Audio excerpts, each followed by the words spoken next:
Salam Jumaat, guys. Ketua Penerangan Pejuang Rafiq Rashid mendakwa kenyataan Menteri MITI Johari Ghani yang mengatakan kementerian itu akan meneliti dan merunding semula perjanjian antara Perdana Menteri Anwar Ibrahim dan Presiden Amerika Donald Trump jelas menunjukkan garis merah telah dilanggar.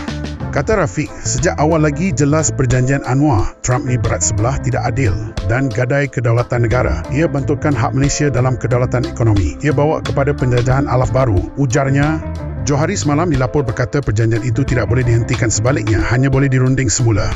Sementara itu, Ketua Pembangkang Melaka Dr. Muhammad Yadzil Yaakob mempertikai hasrat kerajaan negeri untuk melanjutkan waktu operasi rumah urut dan pusat hiburan sehingga pukul 2 pagi. Katanya, sungguh pun cadangan itu di peringkat penelitian dan akan terhad kepada kawasan tertentu, namun isu pokoknya tetap sama, iaitu kecenderungan kerajaan negeri melonggarkan kawalan terhadap premis berisiko tinggi yang berpotensi menambah masalah sosial.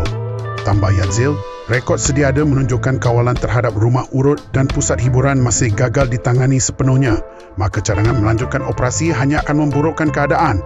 Dalam perkembangan lain, Norma mempersoalkan penyerahan portfolio Kuskop kepada seorang menteri daripada DAP, sebuah parti yang menurutnya sering mempertikaikan prinsip dasar ekonomi baru DEB.